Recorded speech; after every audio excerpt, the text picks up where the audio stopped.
প্রথমে আমি আমার পরমেশ্বর পরম প্রভুর শ্রীচরণে জানাই আমার প্রণাম। আর আপনাদেরকে জানাই আমি আমার আন্তরিক শ্রদ্ধা ও ভালোবাসা, এবং আপনাদের সবাইকে এই চ্যানেলে আমার আন্তরিক স্বাগত। আজকে আমি এমন একটা বিষয়বস্তু নিয়ে আলোচনা করব যেটা আজকের মানুষের, প্রায় অধিকাংশ মানুষের ভেতরে এসে বাসা বেঁধেছে। এমন একটা ব্যাধি যেটা আজ সমাজের রন্ধ্রে রন্ধ্রে ছড়িয়ে গেছে, আর সেটা হলো নিন্দে করা। ক্রোধ এবং হীনমন্যতা হলো এই নিন্দের জনক। এখনকার মানুষ, অর্থাৎ কলিযুগের শেষ পর্বের মানুষ, প্রবৃত্তির দ্বারা এতটাই আক্রান্ত হয়ে গেছে যে 24 ঘন্টায় অহরহ বিভিন্ন বৃত্তি প্রবৃত্তির ভেতরেই বসবাস করে। মনকে সেখান থেকে বার করে নিয়ে আসা কঠিন তো বটেই, কিন্তু মানুষ চেষ্টাই করে না। হীনমন্যতা প্রবৃত্তি মানুষকে যে সব সময় তাড়া করেই বেড়াচ্ছে। হীনমন্যতা না থাকলে মানুষ কখনো নিন্দে করতে পারে না। শ্রী শ্রী ঠাকুর বলছেন, কেউ যদি আপনাকে প্রশংসা করে বা বলে যে আপনার শরীরটা খুব ভালো হয়েছে, এখন স্বাস্থ্যটা আগের থেকে অনেক ভালো, আপনার হয়তো মনে হলো যে আসলে আপনাকে উপহাস করছে, আপনাকে টন্টিং করছে। কেন মনে হলো? না, আপনার মনের মধ্যে ওই কমপ্লেক্সটা বাসা বেঁধে আছে। তাই কেউ আপনাকে প্রশংসা করলে সবসময় আপনার মনে হবে তার পেছনে আছে আসল উদ্দেশ্য। কী সে আসল উদ্দেশ্য? তা হলো আপনাকে ছোট করা, আপনাকে খাটো করা। যে যাই বলুক, সব কথাতেই মনে হয় যে আমাকে হীন করছে, অর্থাৎ আমাকে নিচু করছে, আমাকে ছোট করছে। আপনি হয়তো দেখলেন যে কেউ কাউকে উপকার করছে, কারো বিপদে তার পাশে এসে দাঁড়িয়েছে। আপনি ওটা দেখে বা জেনে মনের মধ্যে সঙ্গে সঙ্গে উদয় হবে যে নিশ্চয়ই এর পেছনে কিছু উদ্দেশ্য আছে, এবং সেই উদ্দেশ্যটা ভালো নয়। কোনো কু উদ্দেশ্যে সে ওই মানুষটার উপকার করেছে। যার ভেতর এই হীনমন্যতা কমপ্লেক্স খুব গভীরভাবে বাসা বেঁধেছে, সে অন্য লোকের প্রশংসা সহ্য করতে পারে না। অন্যের প্রশংসা করলেই সে বলবে যে ও, আমি বোধহয় খারাপ না। তার মানে অন্যকে প্রশংসা করাটা তার কাছে অসহ্য। অর্থাৎ সব কিছুর মধ্যেই একটা সন্দেহ থাকে তার। সে একটা কিছু খারাপ জিনিস খুঁজে বার করার চেষ্টা করে। তার মানে চোখ দুটোই তখন কুদৃষ্টিসম্পন্ন হয়ে ওঠে। কেউ একটা ভালো কাজ করলেও এই ধরনের মানুষরা তার পেছনে কোনো কুমতলব আছে বলে ভাবে, এবং নিজেই মনোগতভাবে সেই ধরনের কোনো কিছু তৈরি করে ও লোকের কাছে বলে বেড়ায়। তাই এই ধরনের মানুষরা মানুষকে সহ্য করতে পারে না, কিন্তু ওপরে একটা অন্যরকম ভান করে, অন্যরকম একটা পোজ করে, ভাঁওতা করে সে নিজেকে শো করে, লোকের কাছে দেখায়। আসলে এরা হলো মাছি মানুষ। এরা সব কিছুর মধ্যেই সব সময় কুজিনিসটি খুঁজে বেড়ায়। এরা খুব ক্ষমতা লোভী হয়। যদি এই ধরনের মানুষের ক্ষমতা থাকে এবং যদি দেখা যায় আরেকজন মানুষ ক্ষমতাশালী হয়ে উঠছে, সঙ্গে সঙ্গে কিন্তু সেই মানুষটা সম্পর্কে সে নিন্দে করতে শুরু করে। তো ধরনের কমপ্লেক্স আছে, তার মধ্যে ইনফিরিয়রিটি কমপ্লেক্স, অর্থাৎ হীনমন্যতা জনিত কমপ্লেক্স ভীষণভাবে মানুষকে ক্ষতি করে এবং মনোরাজ্যকে একেবারেই শেষ করে দেয়। মনকে আর নির্মল হতে দেয় না, বিষাক্ত করে তোলে মনের জগৎটাকে। নিন্দে করার টেকনিক, কৌশল এদের আয়ত্তে থাকে। হয়তো খুব মিষ্টি করে কথা বলছে, কিন্তু তার মধ্যে অন্যের নিন্দে করছে। নিন্দাকারী যারা, তাদের মিথ্যে কথা বলতে কোনো জুড়ি নেই। তারা সবসময় মিথ্যে কথা বলে এবং তারা সবসময় অন্য মানুষের কোথায় গলতি আছে, কোথায় ত্রুটি আছে সেটা খুঁজে বার করার চেষ্টা করে। যদি না পায় তাহলে তৈরি করে মিথ্যে করে অপবাদ দেয়, নিন্দে করে। এই হীনমন্যতা কমপ্লেক্স থেকে অসংখ্য ধরনের রোগ সৃষ্টি হয় মানুষের মনের ভেতরে। সে কখনোই অন্য মানুষকে সহ্য করতে পারে না। আর নিন্দাকারী কখনোই অন্য মানুষের ভালো দেখতে পারে না। শুধু কি তাই, যে মানুষটার নিন্দে করছে সেই মানুষটার ওপর তার মন ক্রমশ বিষাক্ত হয়ে ওঠে। ঠাকুর বলছেন, নিন্দে করতে করতে তার এমন একটা অভ্যেস হয়ে যায় যে সে নিন্দে না করে পারেই না। এভাবে চলতে চলতে এটা তার ক্রমশ স্বভাবগত হয়ে যায়, আর স্বভাবগত হলেই সেটা সত্তার মধ্যে ঢুকে যায়। যার ওপর সে বিদ্বিষ্ট হয় তার জীবনটাকে তছনছ করে দেওয়ার জন্যে সে উদগ্র হয়ে ওঠে আর ভাবে, নিন্দে করে ওই মানুষটাকে ছোট করলে আমি মানুষের কাছে অনেক বড় আসন পাব। এই করতে গিয়ে নিজের মনকে একেবারেই কালিমালিপ্ত করে তোলে, আর মনের শান্তি আস্তে আস্তে চিরতরে অবলুপ্ত হয়ে যায়। আর কি হয়, জীবনের সৌন্দর্য হারিয়ে ফেলে। অনর্গল নিন্দা করা যখন তার অভ্যাসগত হয়ে যায়, তখন সে এত বড় মিথ্যাবাদী হয়ে ওঠে যে সে দিকবিদিক জ্ঞানশূন্য হয়ে যায়। সে কি বলছে না বলছে সে তা নিজেই বুঝতে পারে না। আজকের দিনে political field, social field, family field, সর্বত্রই একটা নিন্দে করার প্রবণতা মানুষের মধ্যে সৃষ্টি হয়েছে। একটা ভয়াবহ খারাপ অবস্থার মধ্যে আমরা কিন্তু আজকে বাস করছি। এর মধ্যে নিহিত আছে অন্যকে ছোট করে নিজেকে বড় করে তোলার প্রচেষ্টা। এই ইনফিরিয়রিটি কমপ্লেক্স অর্থাৎ হীনমন্যতা থেকে ক্রোধ জন্ম নেয়, আর ক্রোধের ফলে সে অন্য মানুষকে, যার প্রতি সে অখুশি হলো, রাগ হলো, তাকে নিন্দে করে তার জীবনটাকে শেষ করে দেওয়ার জন্য উদ্যত হয়। ঠাকুর বলছেন, ধরেন চারজন মিলে বসে গল্প করছেন। কি গল্প? অন্য কোনো মানুষের সম্পর্কে নানা রকম কুৎসা নিন্দে আলোচনা করছেন। এইবার একজন হয়তো উঠে চলে গেল, তখন আবার যে বাকি রইল তিনজন, তারা কিন্তু যে উঠে চলে গেল তার সম্পর্কে কুৎসা এবং নিন্দা শুরু করলো। এটা যেন মস্তিষ্কের ভেতর একেবারে গেঁথে গেছে আজকের দিনের মানুষের। ফলে মাথার ভেতরে একটা পরিবর্তন এসে যায়।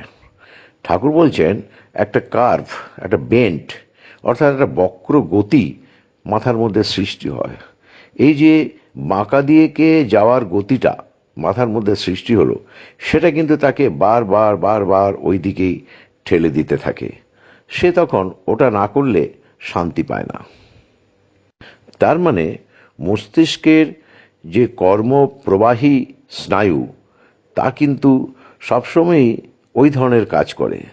সে তার নিজের মনের অজান্তেও ওই কাজ করে বসে, কারণ মস্তিষ্কের ভেতর যে পরিবর্তন হয়ে গেছে, একটা বিক্রিয়া হয়ে গেছে দীর্ঘদিন ধরে, তার ফলে মস্তিষ্ক তাকে ওই দিকেই পরিচালিত করে। কি অপূর্ব বৈজ্ঞানিক ব্যাখ্যা করলেন ঠাকুর, যে মাথার ভেতর রিয়াকশন হয়ে মাথার ভেতর একটা বেন্ট অর্থাৎ একটা বক্র গতি সৃষ্টি হয়। আমার খুব আশ্চর্য লাগে যে ঠাকুর প্রতিটি কমপ্লেক্সকে বিজ্ঞানগতভাবে বিশ্লেষণ করেছেন, এত গভীরভাবে, এত সুন্দরভাবে, যুক্তিপূর্ণভাবে, সায়েন্টিফিক্যালি অ্যানালিসিস করেছেন, যা সত্য কথা বলতে কি, যে মানুষ তার এই বাণীগুলো পড়বে, তার এই কথাগুলো পড়বে, তার মনে বিস্ময় জাগবেই কি জাগবে। আর মস্তিষ্কের যদি একবার পরিবর্তন হয় এই ধরনের, ঠাকুর বলছেন যে তাহলে সেই জায়গাটা থেকে ফিরে আসা অত্যন্ত দুরূহ। আবার অনেকের আছে জন্মগত সূত্রে এই ধরনের কমপ্লেক্স পায়, অর্থাৎ বাবা মার ভেতর যদি এই ধরনের কমপ্লেক্স খুব অ্যাক্টিভ থাকে, খুব সক্রিয় থাকে, তাহলে কিন্তু জন্মের সময় ওই ক্রোমোজোমের মধ্যে দিয়ে জিনের মাধ্যমে এটা সঞ্চারিত হয় সন্তানের ভেতর। অর্থাৎ ওই ধরনের মস্তিষ্ক নিয়েই সেই সন্তান জন্মায়। তার ফাইনার অর্গ্যানিক কম্পোজিশনের মধ্যে, অর্থাৎ সূক্ষ্ম জৈবিক সংস্থিতির মধ্যে এটা থাকে। তার ফলে সে একটুখানি বড় হলেই এই ধরনের কাজকর্মগুলো করে, অর্থাৎ ইনফিরিয়রিটি কমপ্লেক্স নিয়েই সে পৃথিবীতে আসে। তার ফলে ছোটবেলা থেকেই সে অন্য বন্ধু বান্ধব বা কাউকে সহ্য করতে পারে না ও তার নিন্দে করে বেড়ায়। তাই দয়াল বিয়ের সময় স্বভাব দেখে বিয়ে করতে বলছেন, অর্থাৎ স্বভাবের মধ্যে এই ধরনের ভয়ঙ্কর দোষ আছে কিনা সেটা যাচাই করে নিতে বলেছেন। পৃথিবীতে তিনি সুস্থ সাবলীল মানুষ তৈরি করতে চেয়েছিলেন, তাই তিনি কথা বলছেন। এক্ষেত্রে আরেকটা ব্যাপার ঘটে, তা হলো নিন্দেকারী, অর্থাৎ যে নিন্দে করে তাকে কিন্তু মানুষ আর বিশ্বাস করতে পারে না। কারণ মানুষ যখন মিলিয়ে দেখে যে সে যে কথাটা বলছে সেটা সত্য নয়, মিথ্যে, তখন থেকে কিন্তু মানুষের মধ্যে তার প্রতি বিশ্বাস নষ্ট হয়ে যায়। তাই সেই মানুষটা কিন্তু মানুষের ভালোবাসা পায় না, যদিও আজকের দিনে মানুষ সেটা বাইরে প্রকাশ করে না। সামাজিক ক্ষেত্রে, রাজনৈতিক ক্ষেত্রে সর্বত্র একটা ভয়ঙ্কর ভয়াবহ নিন্দের বাতাবরণ প্রবাহ চলছে। আবার অনেক ক্ষেত্র আছে যেখানে মা বাবা ঘরে অন্য মানুষের নিন্দে করে, সেটা দেখে দেখে ছোট ছোট ছেলেমেয়েরা শেখে এবং ভাবে এটাই সঠিক। তাই তারাও ক্রমশ ওই রকম হয়ে ওঠে। এ যুগের পুরুষোত্তম শ্রী শ্রী ঠাকুর তো এ বিষয়ে ভীষণভাবে মানুষকে বলেছেন সতর্ক হতে। শুধু কি তাই, দুনিয়ার মহামানবগণ সবাই নিন্দেকে মহাপাপ বলে অভিহিত করেছেন। কারণটা আমরা এই আলোচনা থেকে বুঝতে পারলাম যে নিন্দে করতে করতে সেই মানুষটার জীবনের ওপরের দিকে ওঠার পথ বন্ধ হয়ে যায় এবং ক্রমশ সে নিচে নামতে থাকে। নিচে নামা বা জীবনকে রক্ষা করা থেকে পড়ে যাওয়া, পতিত হওয়াই হলো পাপ। তাই নিন্দা একটা ভয়ঙ্কর পাপ। মহাত্মা কবির বলেছেন, পরনিন্দা হলো মহাপাপ। যার যোগ্যতা কম, সেই কম যোগ্যতা সম্পন্ন লোক বা অযোগ্য লোক যোগ্য লোকের নিন্দা করেই আজকাল, কারণ সে তাকে সহ্য করতে পারছে না। মাৎসর্য বিষ, অর্থাৎ অন্যকে সহ্য না করার যে বিষ, সেই বিষের দ্বারা সে আক্রান্ত। পরশ্রী কাতরতা, অর্থাৎ পরের ভালো সে কখনোই দেখতে পায় না। এই অযোগ্যতা থেকে তার মধ্যে যে হীনমন্যতা জন্মায়, সেটাই তাকে ওই দিকে ঠেলে দেয়। এখনকার দিনে অযোগ্য লোকেরা যোগ্য লোককে কখনোই সম্মান দিতে চায় না, কখনোই শ্রদ্ধা করতে চায় না। তার কারণটাও কিন্তু নিহিত আছে এইখানে। এরা আবার দু ধরনের হয়। এক ধরনের হলো খুব মিষ্টি কথায় মানুষের বিরুদ্ধাচরণ করে, অর্থাৎ অন্যের কাছে সেই মানুষ সম্পর্কে মিথ্যে ত্রুটি তৈরি করে করে প্রচার করে। আবার আরেক ধরনের মানুষ আছে যারা আক্রমণাত্মকভাবে, অত্যন্ত উদ্ধতভাবে এবং রূঢ়ভাবে নিন্দে করে। অত্যন্ত কুৎসিত ভাষাতেও তারা নিন্দে করে এবং তারা মনে করে এটাই তাদের কৃতিত্ব, এর মধ্যেই আছে তার ক্রেডিট। কোনো সন্দেহ নেই, বেশ কিছু মানুষ এগুলো বিশ্বাস করে, কিন্তু এই বিশ্বাস বেশি দিন থাকে না, ধীরে ধীরে ধরা পড়ে যায় মানুষের কাছে। তখন ওই নিন্দুক মানুষটি, সে যত বড়ই হোক না কেন, সমাজে যত বড়ভাবেই প্রতিষ্ঠিত হোক না কেন, তার প্রতি তাদের সেই অন্য মানুষদের কিন্তু ক্রমশ ভালোবাসা চলে যায়। এই যে একটা প্রবণতা, যে নিন্দে না করলে অন্য মানুষের থেকে সে বড় হতে পারবে না, তাকে যদি ছোট না করা যায় তাহলে সে কখনোই বড় হতে পারবে না, এইটা এত বেশিভাবে আমাদের ভেতর ছড়িয়ে গেছে যে এটাকে রোধ করা সম্ভব কিনা সেটা এখন বলা যায় না। আর এটাও নিশ্চিত যে তার যদি সত্তার মধ্যে এটা ঢুকে যায়, গেঁথে যায়, অর্থাৎ মস্তিষ্কের ভেতরে রিয়াকশান হয়ে যায় আর মস্তিষ্কের পরিবর্তন ঘটে যায়, তাহলে কিন্তু মৃত্যুর পরেও কিন্তু এটা তার সঙ্গে থাকবে।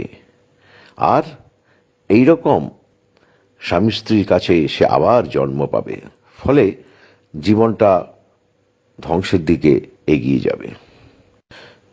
ঠাকুর বলছেন, নিন্দে করলে তুমি কখনোই অন্য মানুষকে ভালোবাসতে পারবে না।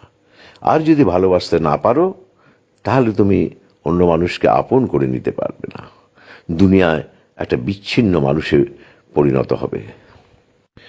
তাহলে এই আলোচনা থেকে আমরা বুঝতে পারলাম যে হীনমন্যতা নামক কমপ্লেক্সটার ভেতরে থাকে ক্রোধ, থাকে পরশ্বরী কাতরতা, অর্থাৎ অন্যের ভালো দেখতে না পারা এবং অন্যকে হিংসা করা।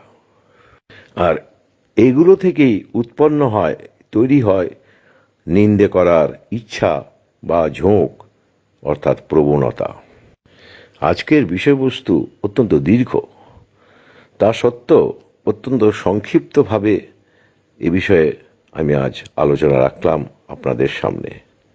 পরিশেষে আপনাদেরকে আমার আন্তরিক ভালোবাসা, সম্মান, শ্রদ্ধা জানাই এবং পরমেশ্বরের শ্রীচরণে আপনাদের মঙ্গলময় জীবন প্রার্থনা করি।